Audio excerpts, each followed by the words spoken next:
नमस्कार। आप सभी दर्शकों का आज के हमारे इस खास कार्यक्रम में हार्दिक स्वागत एवं अभिनंदन करते हैं।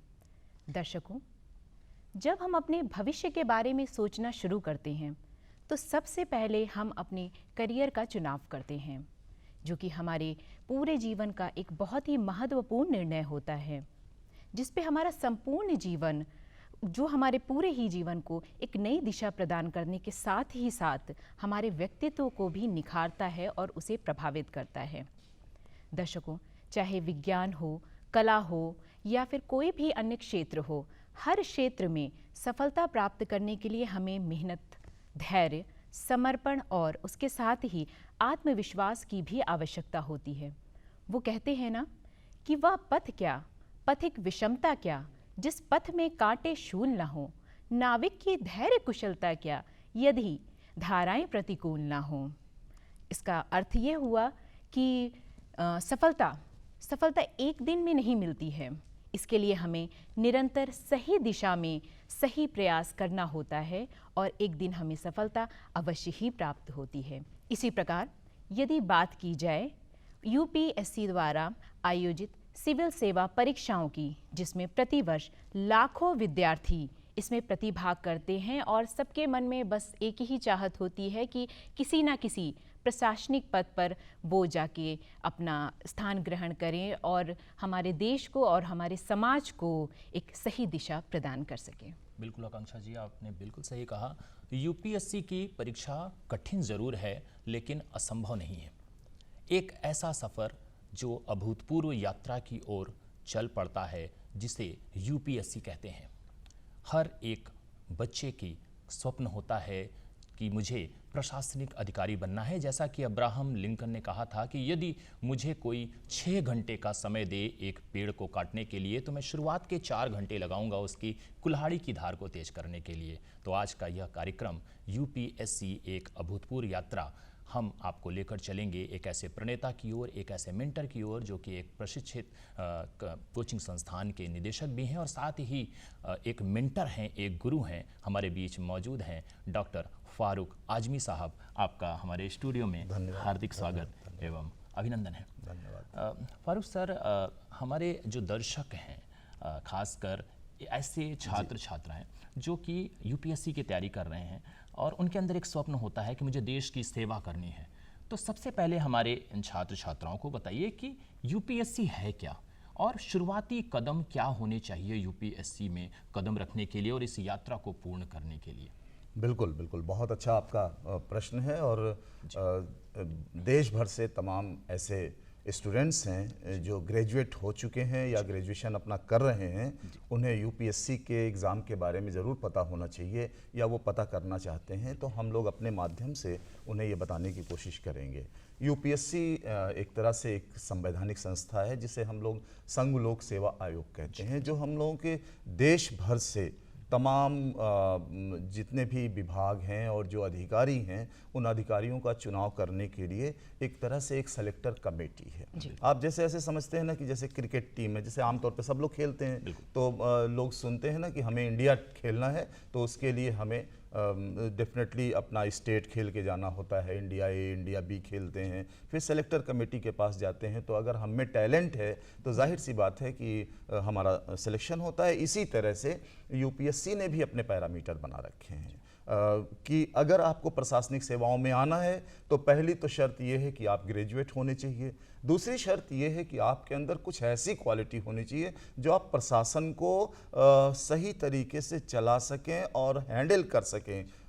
उसके लिए बड़ी ज़रूरी होती है कि उस बच्चे के अंदर बुद्धिमत्ता हो, वो तटस्थ हो, उसके अंदर एक समर्पण का भाव हो, उसमें वचनबद्धता होनी चाहिए और अगर मैं सब बातों को अलग कर दूं तो उसके अंदर निर्णय लेने की क्षमता होनी चाहिए।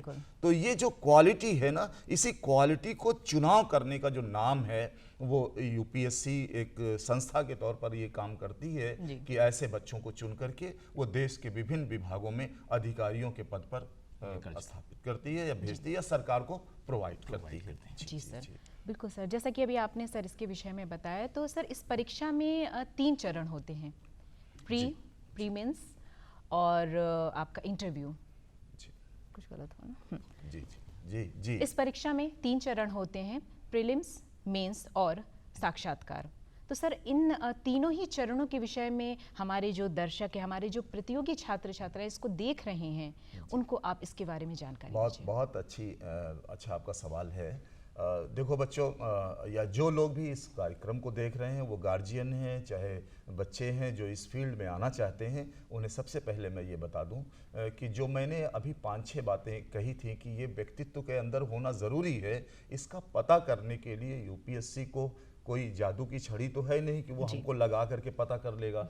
इसके लिए वो ज्ञान का माध्यम चुनते हैं, और उस ज्ञान के लिए आप बहुत अच्छे से अपने दिमाग में बैठा लीजिए कि वो ज्ञान का सबसे मेन जो पिलर है वो सोशल स्टडीज़ है, यानी जिसको हम लोग बोलते हैं सामाजिक विज्ञान है, या कहा जाए कि जो सिविल सर्विसेज परीक्षा का मूल आधार है वो सामाजिक विज्ञान है। यानी कि जैसे हमारा इतिहास, हमारा भूगोल, हमारा राज व्यवस्था या हमारी अर्थव्यवस्था, अब ये जो 4 चीज़ें हैं वो हमारी बहुत अच्छी होनी चाहिए। अब इन 4 चीज़ों को अच्छे से पढ़ने के लिए हमें एक नेशनल पैरामीटर चाहिए, और उसके लिए सबसे अच्छा रास्ता होता है कि हम एनसीईआरटी की किताबों को पढ़ें, और एनसीईआरटी की किताबों को ऐसे पढ़ें ना कि हमें बिल्कुल एक एक चीज़ें और समझ करके पढ़ने की कोशिश करें। क्लास 6 से लेकर के 12 तक की एनसीईआरटीज़ को बहुत अच्छे ढंग से पढ़ा जाए।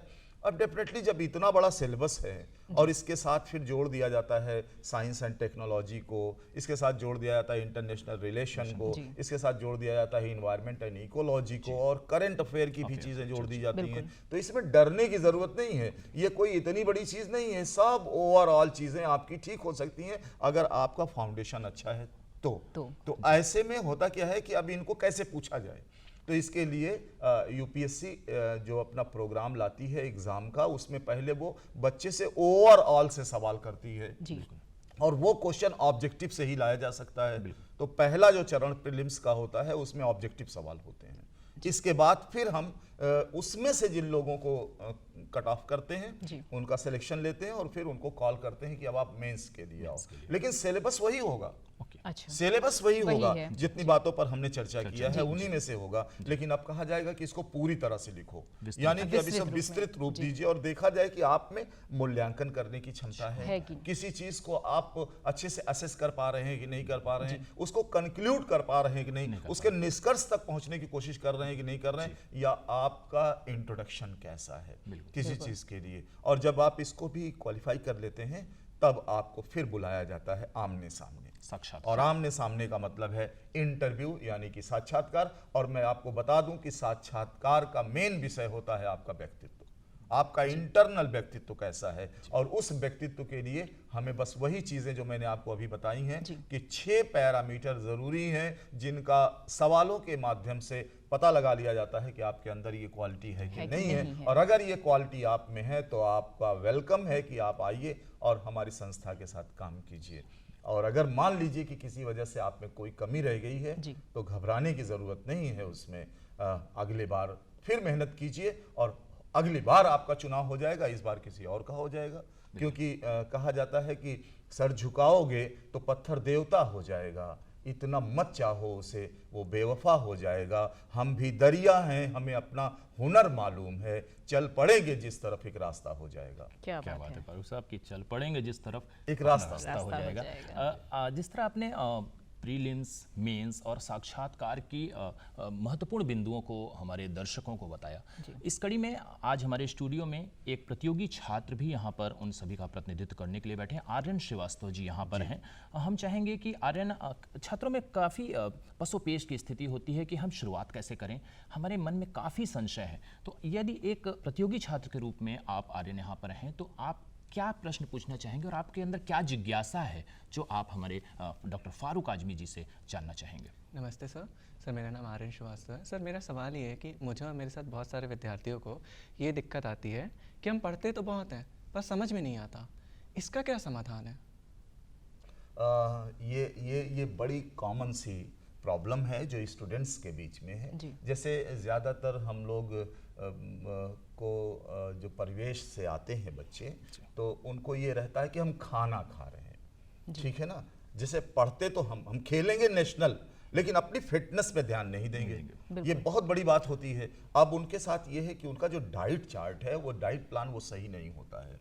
मैं उन गार्जियंस को भी ये एडवाइस कर रहा हूँ कि अगर अपने बच्चों को पढ़ने के लिए भेजें तो सबसे पहले उनके खाने पीने की चीज़ों को भी बेहतर करने की कोशिश करें। उनको उनको उनको उनको खाने में ड्राई फ्रूट्स होना चाहिए, उनके खाने में फाइब्रस फूड्स होने चाहिए, उनके खाने में हरी पत्तेदार सब्जियां होनी चाहिए, उनका रिच होना चाहिए उनकी जो डाइट। तो और जब ये चीज़ें उनके अंदर बच्चों में जाती हैं ना, तो जो अंदर से ऊर्जा मिलती है और जो ब्रेन चार्ज होता है, तो वो मेमोरी ना बहुत अच्छी काम करती है। और जब आप 1 घंटे का पढ़ते हो तो आपको 40-45 मिनट का समझ में आता है।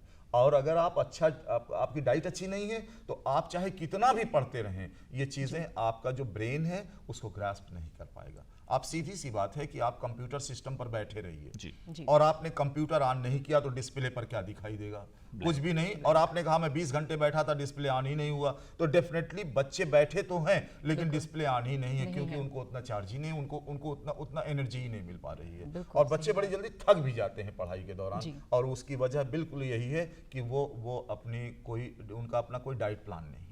जी सर। और उन्हें सबसे पहले चाहिए कि कम से कम 5 से 6 लीटर पानी तो वो पर डे पिएं जी। और अपनी जो डाइट है वो बहुत मेंटेन करके रखें। यानी उसमें उनको ऐसी फैट भी चाहिए जो गुड कोलेस्ट्रॉल हो, जो उनकी मेमोरी के लिए बहुत अच्छा होता है। उनको दिनचर्या पे कार्य करना है। यस, वो पढ़ाई के साथ साथ अपनी फिटनेस पर भी। क्यों? क्योंकि हम कोई अपने गांव की टीम से नहीं जा रहे खेलने, ना हम अपने किसी राज्य की टीम से खेलने जा रहे हैं, हम देश की टीम से खेलने जा रहे हैं। और देश की टीम में पूरे भारत से तमाम वो कंपटीटर आएंगे जो कंपटीटर अपने आप में कंप्लीट होंगे और हमें उनसे टकराना है। तो अगर आप मजबूत होंगे तो वो उनसे टकरा के वो चूर हो जाएंगे हमसे, और अगर हम कमजोर होंगे तो हम उनसे टकरा के चूर हो जाएंगे। तो उससे लड़ने के लिए हमें अपने डाइट चार्ट को भी बहुत अच्छा रखना पड़ेगा।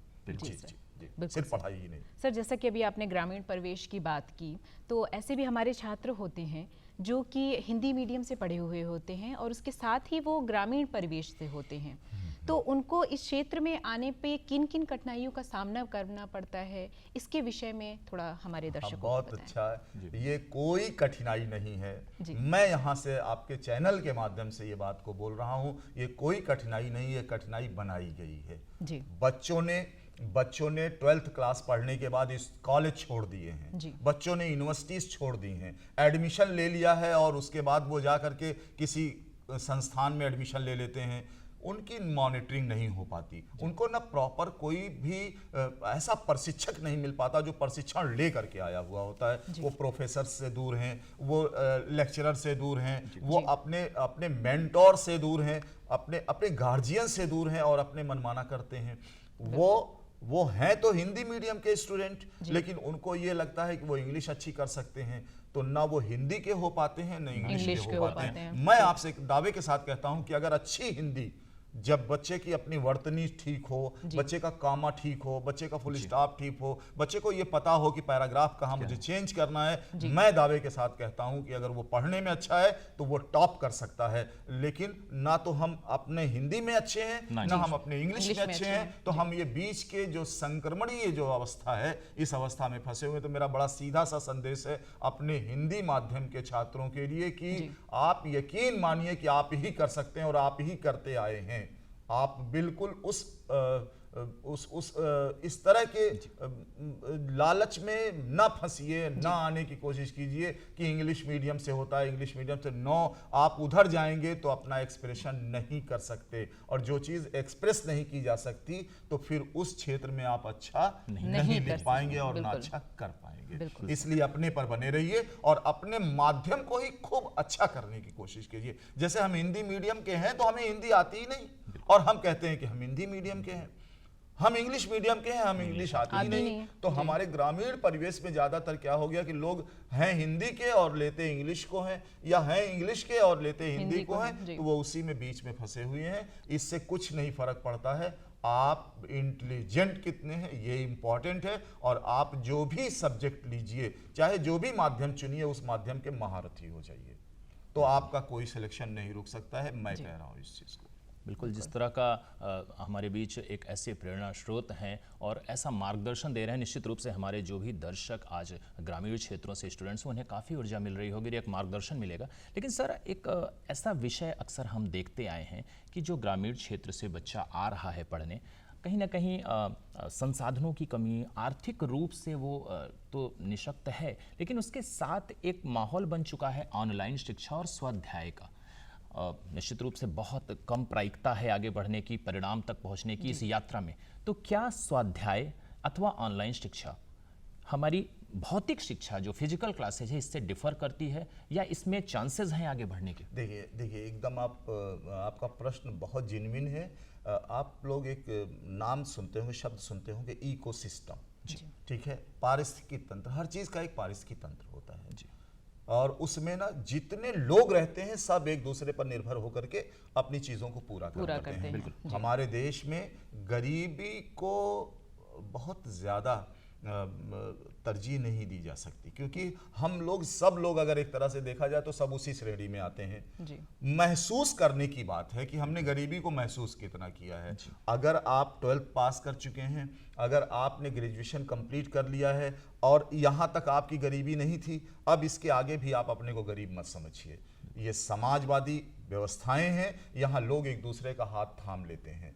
आप अपनी चीज़ों को किसी के ज़रिए से करिए। तमाम ऐसे NGOs हैं, तमाम ऐसे लोग हैं, हम लोग खुद तमाम गरीब छात्रों को जिन्होंने आया और बताया कि हम कर नहीं सकते, हम लोगों ने उनको किया और उन्होंने बड़ी बड़ी पोस्ट होल्ड की है, उन्होंने टॉप तक किया है।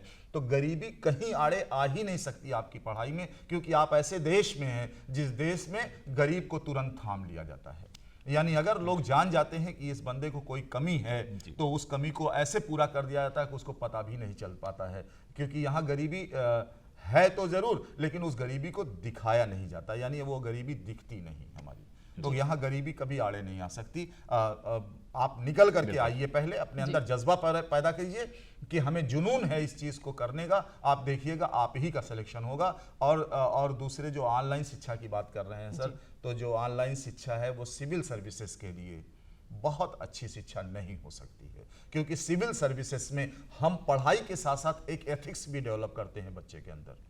और बच्चा जब हमारे सामने होता है तो उसके सर पे हमारा हाथ होता है और हम हर दिन उसे इवैल्यूएट करते हैं और समझने की कोशिश करते हैं कि यहाँ गलतियाँ हो रही हैं और इन गलतियों को कैसे दूर किया जाएगा। तो ऑनलाइन शिक्षा एक प्राइमा फेसाई कुछ चीज़ों को जानने का माध्यम हो सकता है, सब चीज़ों को जानने का माध्यम नहीं हो सकता है।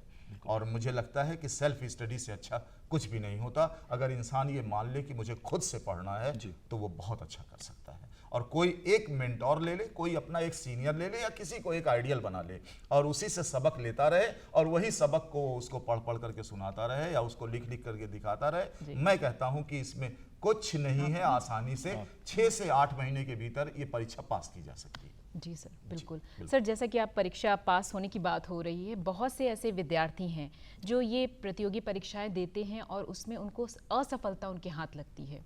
तो ऐसी स्थिति में मानसिक रूप से और भावनात्मक रूप से आप उनको क्या कहना चाहेंगे? मैं हार तो कभी मानता नहीं।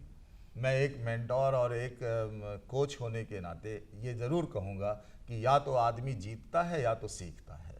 तो कहाँ मैं कहाँ हारा हूँ, मैं कहाँ हारा हूँ, वहाँ से मुझे सीखना चाहिए और अपने नए उत्साह के साथ फिर आगे बढ़ना चाहिए, क्योंकि जो सेनापति होते हैं वो कभी हार नहीं मानते हैं। और मुझे उम्मीद है कि जब उसका अगला प्रयास होगा तो उस प्रयास में वो टॉप भी कर सकता है। बहुत से ऐसे लोगों को मैं जानता हूँ जिन्होंने बड़े पद पाने के लिए, या पहले पद होल्ड कर लिया है उन्होंने और दूसरे पद पाने के लिए, बड़े पद पाने के लिए उन्होंने एग्जाम दिया तो उनका प्रीलिम्स क्वालिफाई नहीं हो पाया जी। और मैं ऐसे बच्चों को भी जानता हूं जो कई बार हारे लेकिन जब जीते हैं तो उन्होंने, और ऐसा नहीं है, हमारे इस बार के टॉपर को ही ले लीजिए जी। अगर मैं बात आ ही गई है तो आप लोग ये बात को सुन लीजिए कि ये उनका 5वां अटेम्प्ट था जिस अटेम्प्ट में उन्होंने टॉप किया है। तो अब आप सोचो, और दूसरे वो लड़की होकर के, लड़कियों को तो बहुत जल्दी डिप्रेस हो जाते हैं कि अब हमें और दूसरे काम करने हैं, समाज का उनके ऊपर दबाव आना शुरू हो जाता है, लेकिन उन्हें सारे दबावों को एक तरफ करते हुए टॉप कर दिया। तो तुम लोगों को भी कभी ये नहीं सोचना चाहिए कि हम हार गए हैं तो अब हमारी जीत नहीं होगी, अगली जीत हो सकता है टॉपर बन करके हो जाए आपकी। तो ऐसा नहीं है, मेहनत करना चाहिए और आदमी को कभी हार नहीं माननी चाहिए। अगर वो लीडर है तो निडर है, और लीडर जो होते हैं वो अपना रास्ता खुद तय करते हैं। जी बिल्कुल सर। बिल्कुल। हमारे दर्शक खासकर जो एक ऐसा वर्ग है जो आज छात्र छात्राएं यूपीएससी की प्रिपरेशन कर रहे हैं और बहुत ही तत्परता से, तन्मयता से और नियंत्रण रखकर जिस प्रकार से सर बता रहे हैं हमें कैसे आगे बढ़ना है, हम चलते हैं डॉक्टर फारूक आजमी सर, जो कि एक प्रणेता हैं, एक गुरु हैं और आज के इस कार्यक्रम के माध्यम से इस पूरे भारतवर्ष में ऐसे युवाओं को एक ज्ञान दे रहे हैं। सर, आप क्या संदेश देना चाहेंगे आज का कार्यक्रम जिसका विषय ही है कि एक अभूतपूर्व यात्रा यूपीएससी, इस यात्रा के लिए कैसे उस मंजिल तक पहुंचा जाए, क्या संदेश है आपका? बच्चों, पूरे देश का की एक बड़ी परीक्षा है, अधिकारियों को बनाने की परीक्षा है, और अगर अधिकारी बनना चाहते हो तो पहले लीडर बनो। लीडर मेरे कहने का मतलब ये है कि तुम में निर्णय लेने की क्षमता आ जाए और तुम इस बात को तय करो कि मेरे अंदर वो क्वालिटी है जो मैंने पहले डिस्कस किया है, और अगर तुम ग्रेजुएट हो तो मैं कहता हूँ कि आप कि पढ़ाई में कोई तरह की गरीबी, कोई तरह की अमीरी, कोई तरह की ऑनलाइन, कोई तरह का ऑफलाइन या कोई तरह की चीज़ें बाधा नहीं पहुंचा सकती हैं। आपका जज्बा आपको उस परीक्षा के शिखर तक ले जा सकता है जहां की आप चाहत रखते हैं। मेरा आपको संदेश यही है कि आप मेहनत करें और प्रतिदिन कम से कम 8 घंटे अगर पढ़ते हैं आप, लेकिन पढ़ते नहीं समझ के पढ़ते हैं तो आपको कोई हरा नहीं सकता। बिल्कुल सर, जैसा कि आज हमारे बीच डॉक्टर फारूक आजमी साहब हैं और आकांक्षा जी जिस तरह से, और साथ में हमारे प्रतियोगी छात्र भी उन्होंने अपनी बात को रखी जी।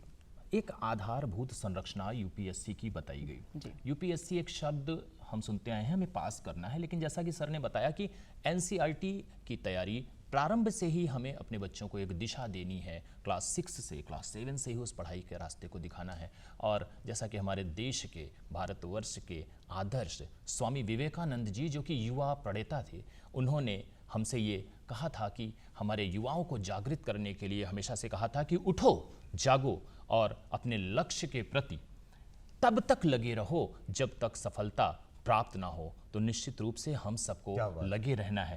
आपकी क्या राय है? आखिर जाते जाते हमारे दर्शकों को, हमारे श्रोताओं को 2 मिनट और आप उसमें एक ऊर्जा भरी शक्तियां देते हुए और अपनी बात कहिए। बहुत ही जो है बड़ी बात आपने कहा है, और विवेकानंद जी को मैं भी कोट करता हूं कि तब तक आप अपनी लड़ाई जारी रखो और जब तक आपको आपका लक्ष्य नहीं मिल जाता है। ठीक है। और मैं इसके साथ साथ ये धन्यवाद आप लोगों को भी देना चाहता हूं कि इस पूरे देश और पूरे देश के नौजवान जो इस चैनल को देख रहे हैं, उनके अंदर कम से कम हम लोगों की कही गई बातों का अगर थोड़ा सी भी जानकारी हम आप तक पहुंचा पाएंगे इस चैनल के माध्यम से, तो मैं समझता हूं कि मैं आप लोगों का बहुत शुक्रगुजार रहूंगा और आप सभी लोगों का शुक्रगुजार हूं कि इस चैनल में आज हम लोग आए और आप लोगों ने हम लोगों को मौका दिया और बच्चों तक अपनी बात हम पहुंचा पाए। धन्यवाद सर, आपने इतना बहुमूल्य समय हमें और हमारे दर्शकों को दिया, इसके लिए भी आपका बहुत बहुत धन्यवाद। बिल्कुल आकांक्षा जी, सर आए और इन्होंने जिस प्रकार समय दिया, वास्तव में हमारे इस आज के कार्यक्रम के माध्यम से उन युवाओं को, उन ऐसे छात्र छात्राओं को जिस प्रकार से मार्गदर्शन मिला होगा, निश्चित रूप से एक जिस प्रकार जैसे सर ने बताया कि हमें प्रारंभ कहाँ करना है और सफर के अंत तक कैसे पहुंचना है, तो सारी बातें इसमें समाहित हुई। प्रीलिम्स, मेंस और साक्षात्कार में आत्मविश्वास की जागृति कैसे होनी है, स्वयं पर नियंत्रण कैसे रखना है और सारी परिस्थितियों से, सारे संसाधनों को अपना बहाना नहीं बनाना है कि हमारे पास पैसे नहीं है, हमारे पास ये दिक्कत है। अगर हम अपने को सशक्त रख सकते हैं और मजबूती से आगे बढ़ते हैं। किसी एक आदर्श प्रणेता की पंक्तियां हैं, मुझे याद आती हैं कि घड़ी को देखो तो घड़ी के वक्त को देखो, ना कि ये देखो कि वह गुजर चुका है, ये देखो कि घड़ी हमेशा आगे की ओर बढ़ रही है और आगे बढ़ते जाना है। बिल्कुल प्रियांशु जी, हमारे दर्शकों को धन्यवाद दीजिए। धन्यवाद। तो दर्शकों, हम आशा करते हैं आज का यह कार्यक्रम आप सभी को पसंद आया होगा और इसके साथ ही आप सभी ने यूपीएससी से जुड़ी इतनी महत्वपूर्ण बातों को जाना और समझा। तो हम फिर मिलेंगे अगले कार्यक्रम में एक नए विषय के साथ। तब तक के लिए हमें और हमारी दूरदर्शन टीम को दीजिए आज्ञा। नमस्कार।